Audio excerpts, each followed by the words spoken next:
Hey folks, welcome back to CSE 1322. This is module number 8, and in today's lecture of part 3 of module 8, we're going to talk about trees and graphs. So we're going to first talk about trees, and you've been dealing with linked lists in the first part of this module, which is effectively just a structure where you have a node that happens to have a next pointer that allows you to connect to another node. Well, the next logical step from this is that let's imagine if you had a node that had a left and a right pointer or link that allowed you to connect to two nodes simultaneously instead of just one node. Well, that would be a tree.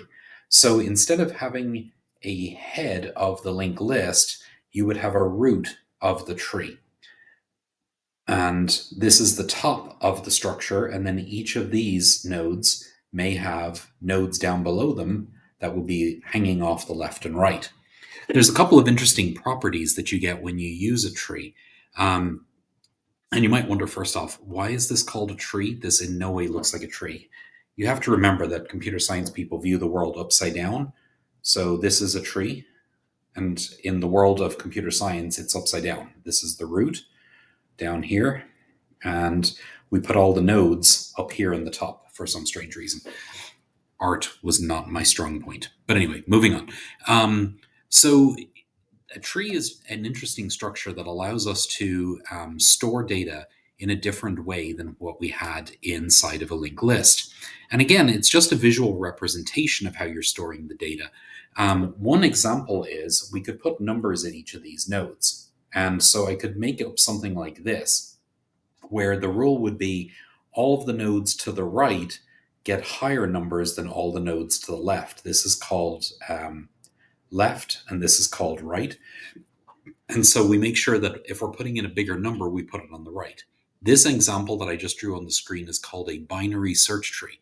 And the advantage of a binary search tree is that all of the data in the tree is always ordered such that it's easy to retrieve anything out of the tree. It's always sorted effectively. And so that's one use of a binary search tree. So let's talk about trees in general. So there are two primary types of trees. One of them are called trees, and the others are called graphs.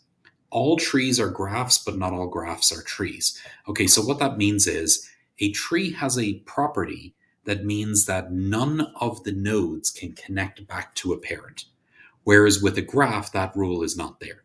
So graphs are a superset of trees. Trees are ones where they're called directed, meaning that there is only connections in one direction. We don't ever connect back up to an earlier place. You will find that when you're dealing with trees, recursion is going to be your friend. Yes, recursion is going to be your friend. You're going to need recursion to work with trees because it makes the process a lot easier, as we're going to see. Okay, so as far as trees are concerned, we'll come back to graphs at the end of the video. As far as trees are concerned, a tree can have a single parent, it can have zero or more children, and each of the children is known as a leaf. The root of the tree or the top of the tree is called the root, and there are multiple kinds of trees. We have n-ary trees, we have binary trees. A binary tree means there are two children. An n-ary tree means there are n children. So we might have a tree that has 5 children or 6 children, and that's allowed as well. But binary trees are what we're going to focus on for the purpose of this lecture. So the best example of an n-ary tree that you're going to run into is your computer's directory system or your file system. So again, if you open up the File Explorer and you take a look at what you have here, you'll find that everything is organized in a way such that if you start off at C, which is the root of the file system, and then you look into each of the folders, you'll find that the folders have subfolders and there can be more than one folder.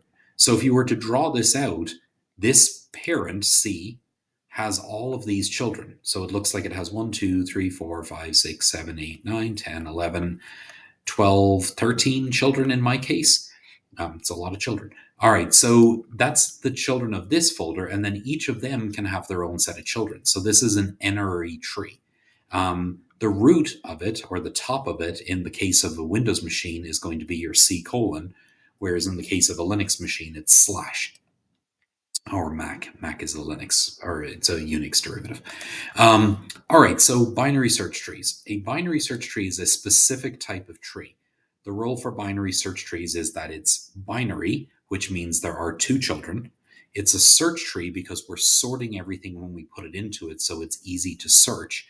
And it's a tree because there's nothing that loops back up to the parents. So, binary search tree, or BST, as you'll sometimes hear it referred to, is a structure that has the property that if you're putting in a new value, if it's bigger than the existing value in a node, you go to the right. If it's smaller, you go to the left. So, what do I mean by that? Well, that again, we're going to just repeat this: bigger values go right, smaller values go left. So, let's start off and we put the number 15 into the binary search tree. And I'm just going to draw this out for you over here. So, the first value that we're adding into our root is going to be the value 15. And so, what we're going to do is we're going to put that into our root up here. Initially, the root would start off blank, and that's because there's nothing in the tree. Then what we're going to do is we're going to add a new node. And how we add a node, it's the same as we do it in a linked list. We first make the node, and then we're going to connect the node to the existing structure that's there. And so we're going to set root pointed to the new node. The new node comes automatically with a left and a right. And so we're going to decide where we're going to set those. But for now, when we start off, they're going to be set equal to null. And so we put the first value in the node. Let's say we put the number 15 in the node. Okay, so here's my 15. Now, I've added 15. The next value that I'm going to add to the node is the number 8. All right, so to add the 8 to the node, what I need to do is I need to look at the top. I need to look at the value in the first cell, which is 15. And since 8 is smaller than 15, sorry, that's really annoying that leaves that over there. Since 8 is smaller than 15, I'm going to insert the new node to the left. And then it has nulls hanging off of it because it hasn't been connected to anything yet. And that is where the 8 goes. If I were then to come along and try to add in the number 25, then I would start again at the root, up here at the very top, and I would realize that 25 is bigger than 15. So what I would do is I would insert it where the right node is. And so I would put my 15 here.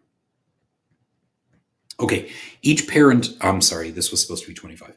Each child or each parent can only have two children. So if I now go to put in the number 10, I can't just directly put it as a child of 15 because, well, I can only have two children. So the way that this works is I start at the root and I say, is 10 greater than or less than 15?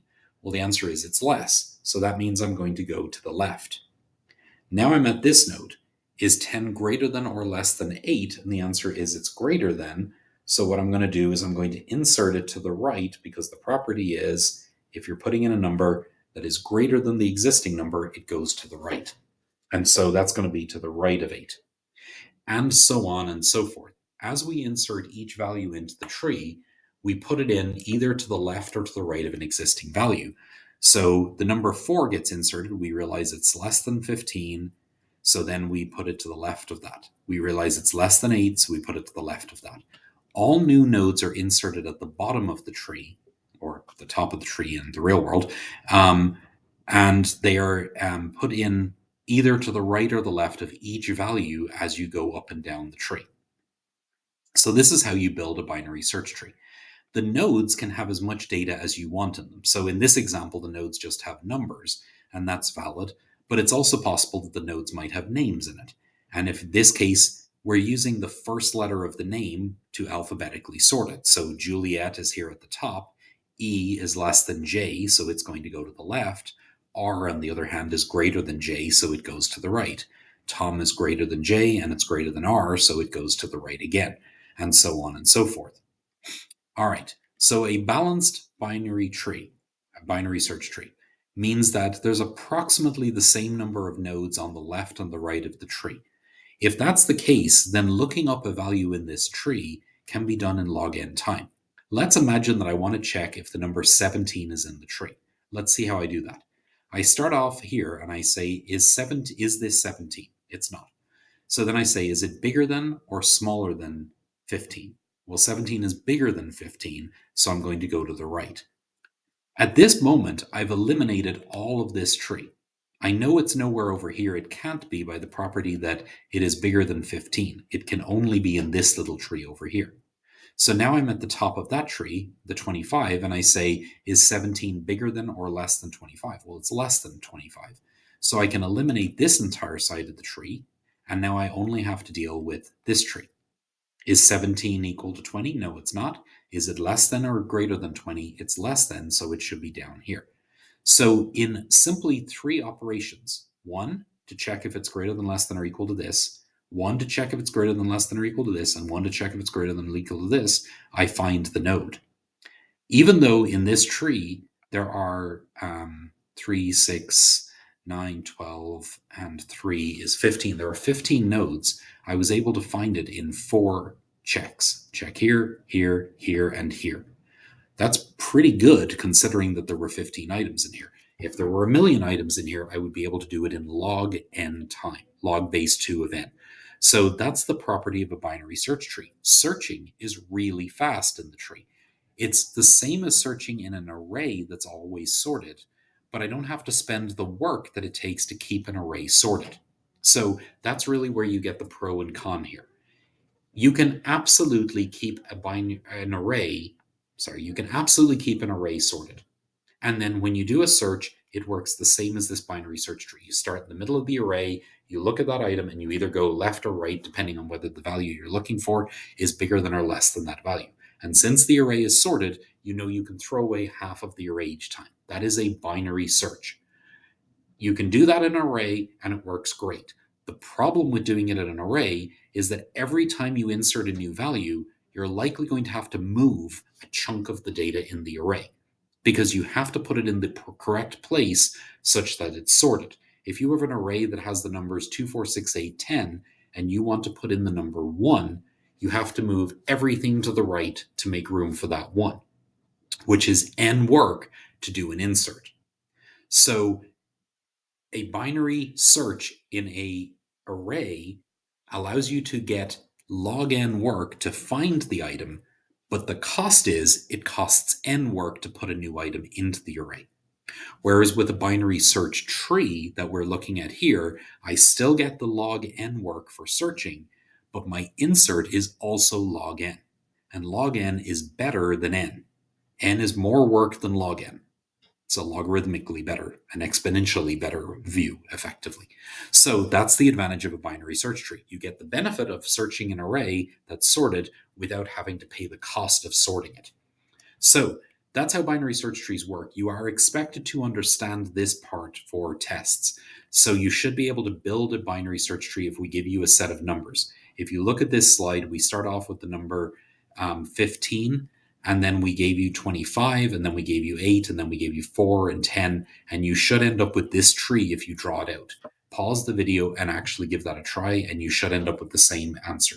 If you don't, you don't understand how binary search trees work, which is, again, you always insert to the right or left of the current node, depending on whether you're greater than or less than. A question somebody usually asks is, what happens if you try to insert a value that's duplicated? Like if I needed to put the value 20 in this tree again, where would I put it? And the answer is usually with binary search trees, you forbid duplication. You have to use something that is unique for every user in order to insert them in the tree. And if you think about KSU, you realize that every one of you has a separate, unique KSU ID. That number is meaningless. It doesn't in any way represent you as a person, but to KSU, it does. And it's unique. Every one of us has a different number. That is probably because they need to be able to sort us based on those numbers in order to keep us in a tree or a structure that makes it easy to find people.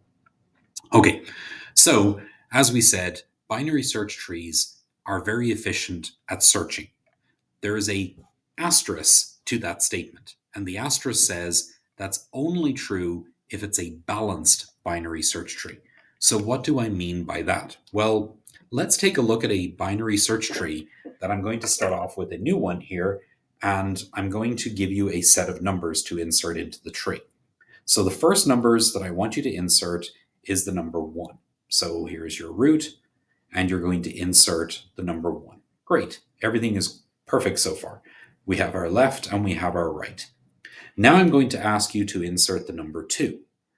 Okay, Well, no problem so far. I'm going to put number 2 to the right of number 1 because it's bigger and everything looks great. Now I'm going to ask you to insert the number 3. Well, it's bigger than a 1 and it's bigger than a 2, so it just goes here. There's your 3. And it has its left and its right. Now I'm going to ask you to insert 4. Well, it goes here and it has its left and its right. Okay, don't I have a linked list here? Like, I have these extra left and right things, but I'm never using the left side. I'm always using the right side. So, is this a binary search tree? And the answer is yes, it is a binary search tree. It's just that it's not very balanced. All of this side of the tree is empty because it turned out everything that was being put in was bigger. So we just did nothing. These are all nulls.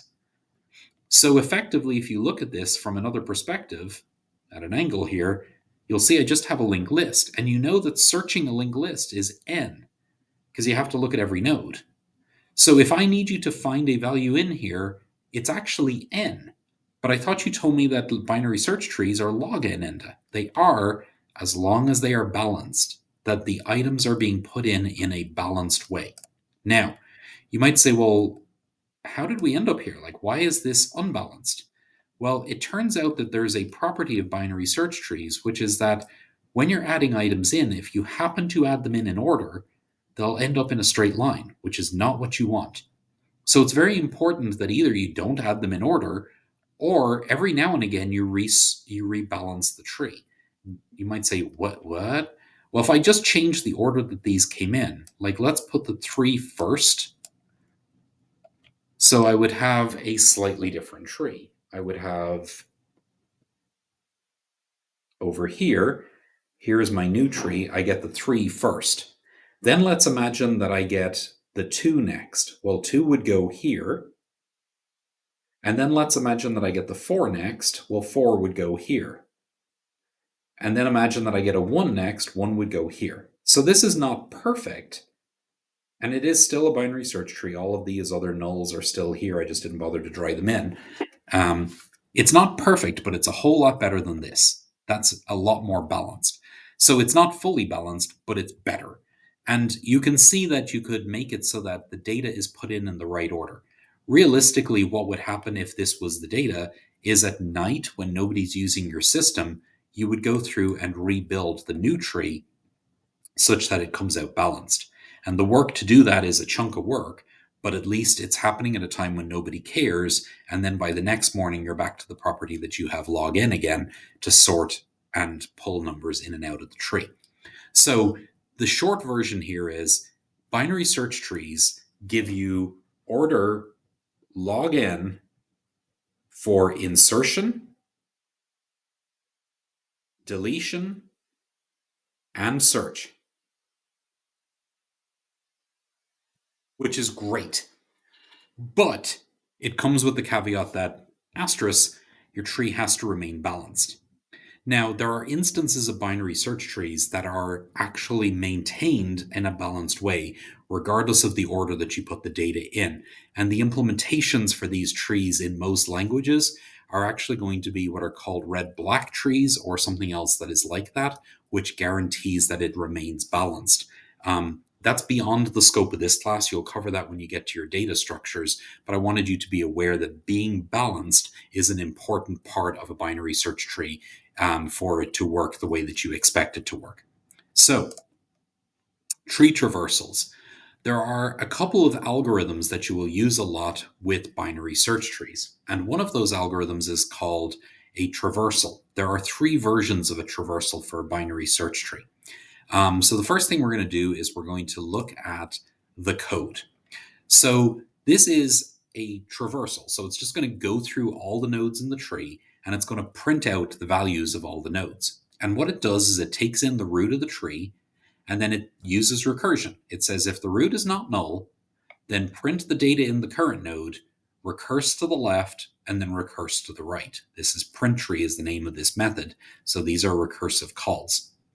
So what that does is it prints the data that's in the first node, which would be the 15, and then it recurses to the left. which is going to bring you to here.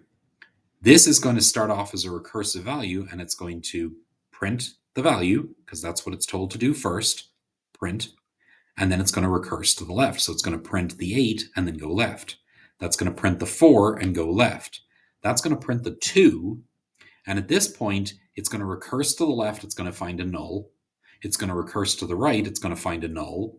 And now it's done, because it's printed, it's recurse left, and it's recurse right. So this is going to pop off the stack, and up here we had printed this value, and then we had recurse left. So the remaining code left is to recurse to the right. So it's going to come down here. That's going to print the 6, recurse left and right. It's going to pop off the stack. This one is now done, so it pops off the stack. This one it printed and it went left, so it's just going to go right, and it's going to print.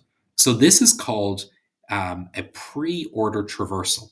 The print is at the beginning of the statement, and so this gives you the pre-order here.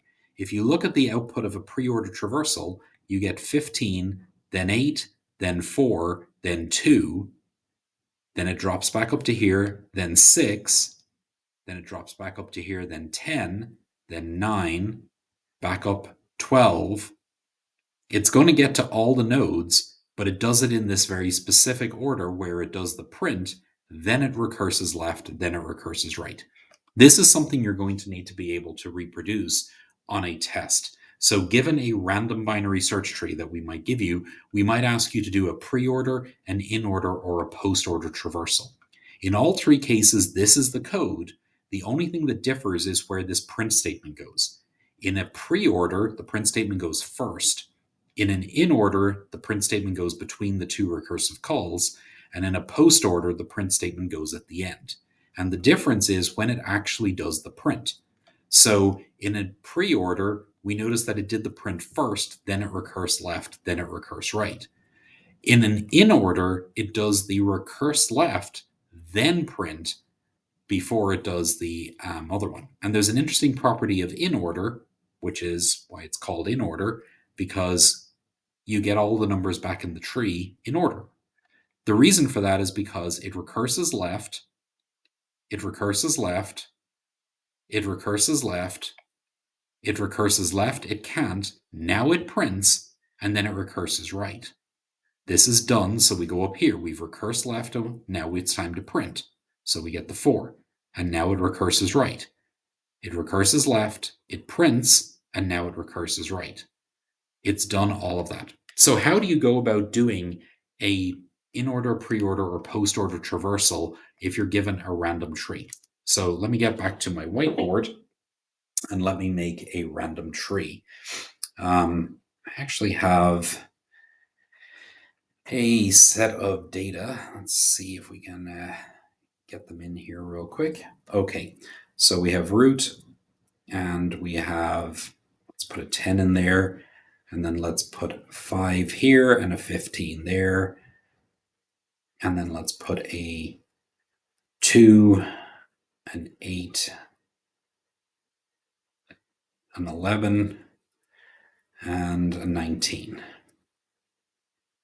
Okay, and we're going to put all the nulls in at the bottom of that tree. Okay, so this is a valid binary search tree because it preserves the property that each item is smaller on the left and larger on the right. So from the 10, all of these are smaller, and from the 10, all of these are larger. All right, so we're going to do an in-order traversal. And the way that you're going to do this is you are going to start off with the root of the tree. And at each node, you're going to write down 3 letters. We have L for go left, we have P for print, and we have R for go right. So next to each node, you're going to print L. No, that's a terrible color. Let's do a different color. Blue. And let me get rid of that. Okay, you're going to do L, P, R. That's left, print, right. And you're going to do that next to each node because that's what the code is telling it to do. Go left, print, and go right. Go left, print, and go right. Go left, print, and go right. Go left, print, and go right. Okay, so the way you're going to do your in order traversal, this is an in order because the P is in the middle, is you're going to start off at root and you're going to cross out each of the letters as you do them. So we're currently in this node, we went left. We are currently in this node, we went left. We're currently in this node, we went left. We're now at this null down here. Okay, so now there's nothing to do because you hit a null. So you're going to come back up and you're going to do the print. So it's going to print the value in this node, which gives us a 2. And now you go right. There's nothing down here, so you're done. Since all three are done at this level, we're going to move back up to the previous level. In the previous level, we did the left. Now we're going to do the print. Now we're going to go to the right. That brings us to here. We're going to go left, brings us down here, nothing to do. We're going to print, and we're going to go to the right, nothing to do. We've done all three things here, so we go back up to the previous level. We've done all three things here, so we go back up to the previous level. All right, in this top level, we are at the top again. We've done the left, so now it's time to do the print. So that prints out 10. Now it's time to go right. So that brings us down to here. All right, in here, we're going to do the left, which brings us down to here. From here, we're going to do the left, which brings us down to here. We're going to do the print, which prints out 11. And then we're going to go to the right, which brings us down to here. All right, so we're done with everything at this level. So we're going to go back up. We've done the left, so now we're going to go do the print, which prints out 15. Now we're going to go right. Okay, so you're going to go left, nothing to do down there. You're going to do print, which prints out the 19. You're going to do right, nothing to do down there. You're done at this level. You're done at this level. You're done at this level. There's nowhere back to go, so you're done. So the in order traversal printed 2, 5, 8, 10, 11, 15, 19. And again, those are the numbers in order. You got them out of the tree in order. If you were asked to do a pre-order traversal, the values you would get here would be different, and you would write different letters down. You would put P, L, R, not L, P, R. The P goes first in a pre-order. If you're asked for a post-order, you'd write L, R, P, and then you follow left, right, and then do the print. So in a post-order, the way it's going to work is you're going to do all the recursion first. So post-order, you're going to go left, then you're going to go left, then you're going to go left, you're going to go right, and then only then are you going to print. So this prints a 2. But when you go back up here, you've gone left, now you're going to go right. You're going to go left, you're going to print, you're going to go left, you're going to go right, and then you're going to print. So the 8 is next. So you got 2, 8. And then when you come back up, this only has a print left, so 5. You'll notice the numbers are no longer in order. You're getting 2, 8, 5. And the 10 will actually be the last thing that's printed. A quick way to check if you did it correctly, for an in-order traversal, the 10 should be in the middle. For a pre-order traversal, the 10 should be at the very beginning. And for a post-order traversal, it should be the very last number you get. So that tells you whether you did it right or not. So you're expected to be able to do these on a test. That is the code that you're going to memorize. That's how you recurse left and right. And then we're going to talk about the fact that in Java, there is an implementation of a binary search tree. It's called a tree map.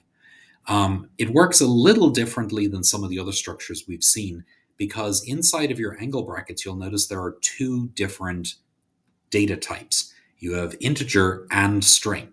And that's because you're going to actually put two things in each time.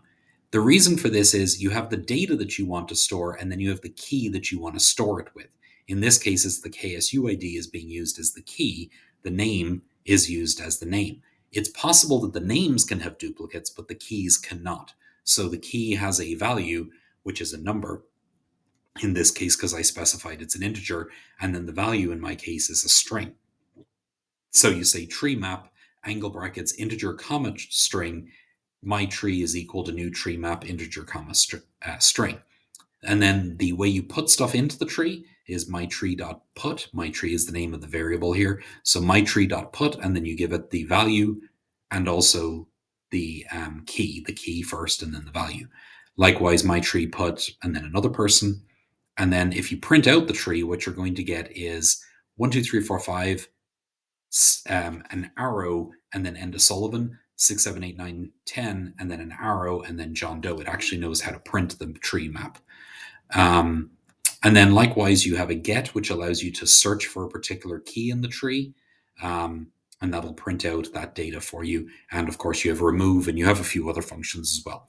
So you're probably not going to use this one immediately, but I wanted to make you aware that it does exist. Tree maps are here for you to use if you need its data that's always sorted, and it's very fast to get data in and out of. This is a nice structure. Okay, so as far as trees are concerned, you need to understand what an n-ary tree is versus what a binary tree is. You need to understand what a binary search tree is, which is just one instance of a binary tree. You need to understand the property that left is smaller, right is bigger, and you need to understand how to do the traversals. That's pretty much all we're going to ask you about with trees.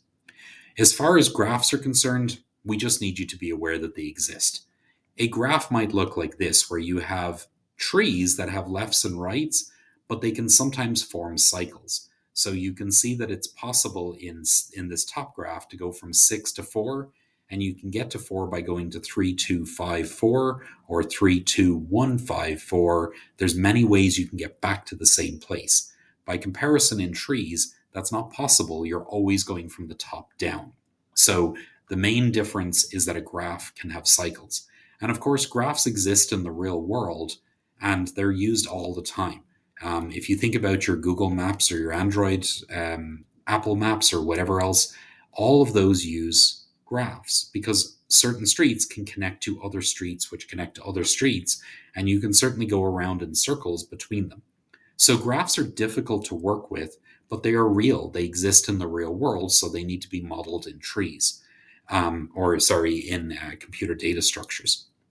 Generally, the way that you would work your way through data structures, if you're looking through a graph, is you would either do what's called a depth first search or a breadth first search. We're not going to show you the algorithms for either of them, but if you're interested, you can certainly Google either of them. And effectively, the difference is starting at a node, do you go all the way out to the wide, or do you go all the way down to the deepest node first before you work your way to all the other nodes? In each of those cases, you'll get to every node eventually. There are advantages sometimes to going wide, there are advantages sometimes to going deep. So, all you really need to know for graphs is that they exist. You'll certainly deal with them in later classes when you study further on in this program. And you need to be aware that they exist. There are ways to get through them. Depth first, breadth first are the two most common. And beyond that, we're not going to ask you anything about it. So, this has been a much shorter lecture than some of the other ones. Really, all we covered here were trees and graphs. We're not going into any depth on either of them because they're really kind of beyond the scope of this class. But that does complete Module 8.3. I will see you guys in Module